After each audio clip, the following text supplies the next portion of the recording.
సుప్రీంకోర్టులో కొలీజియంకు వ్యతిరేకంగా ఒక పిటిషన్ పట్ల వాదించడానికి అనుమతి ఒక అడ్వకేట్ కోరడం జరిగిన మీదట పరిశీలిస్తామని మౌఖికంగానే chief justice of India Suryakant తెలియజేశారు ఆ యొక్క నిండు సభలో కోర్టులో.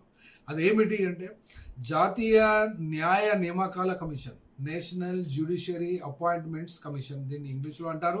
తెలుగులో ఇప్పటి వరకు బ్యాక్ డోర్ నుండి, వెనక తలుపు నుండి, పక్క తలుపు నుండి, పైకి వెళ్ళి కిందికి వెళ్ళి అనుసరించినటువంటి కొలీజియం సిస్టమ్ను రద్దు చేసి దాని స్థానంలో జాతీయ న్యాయ నియామకాల కమిషన్ను ఏర్పాటు చేయడానికి ఆ యొక్క అడ్వకేట్ అయినటువంటి మాథ్యూ జే నెడుంపారా పర్మిషన్ కోరడం జరిగింది. కోరితే పరిశీలిస్తామని మాత్రం సుప్రీంకోర్టు యొక్క చీఫ్ జస్టిస్ ఆఫ్ ఇండియా చెప్పడం వలన కొంతమందికి, వేలాది మందికి ఈ యొక్క సబ్జెక్టు గురించి తెలిసినటువంటి వాళ్ళు సుప్రీంకోర్టు, హైకోర్టులు ఏ రకంగా పనిచేస్తున్నాయి, ప్రభుత్వానికి లోపాయికారిగా లోబడి పనిచేస్తున్నట్టుగా ఇటీవల గత 10-11 సంవత్సరాల నుండి భావిస్తున్నటువంటి వాళ్ళలో మేము కూడా ఒక భాగమే. కాబట్టి ఈ యొక్క సంతోషకరమైనటువంటి వార్తే.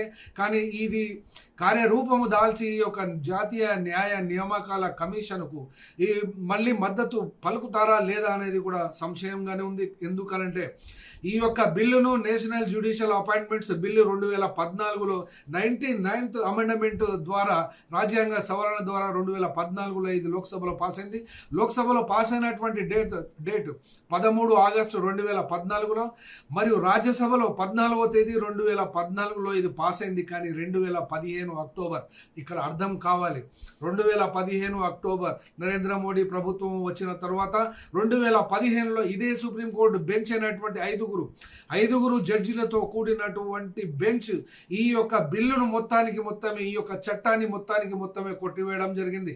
ఇది కొట్టివేయడం అనేది ఏ రకంగా అంటే జాతీయ న్యాయ నియామకాల కమిషన్ రాజ్యాంగానికి వ్యతిరేకం, న్యాయ వ్యవస్థకు, స్వతంత్ర న్యాయ వ్యవస్థ యొక్క మూల సూత్రానికి వ్యతిరేకమని కొట్టి పారేశారు. కానీ అంతకంటే ఘోరాతి ఘోరంగా ఈ యొక్క కొలీజియన్ నమూనా భారతదేశానికి ఈ యొక్క న్యాయ వ్యవస్థలో ప్రవేశపెట్టబడింది. అంటే ఒక జడ్జి మరొక జడ్జిని సమానమైనటువంటి హోదాను అపాయింట్ చేయడానికి అతను ప్రపోజ్ చేస్తాడు. ఆ ప్రపోజల్ను సుప్రీంకోర్టులో ఉన్నటువంటి కొలీజియం మరియు కేంద్ర ప్రభుత్వం అనుమతిస్తుంది. రాష్ట్రపతి దానికి ఒక ఆర్డర్ ఇస్తాడు. కాబట్టి అతను జడ్జి అయిపోతాడు. అనగా ఒక జడ్జిని నియమిస్తాడు. ఇది ఖచ్చితంగా ప్రజాస్వామ్యానికి ఇది తప్పు. ఇది కూడా రాజ్యాంగ విరుద్ధమే.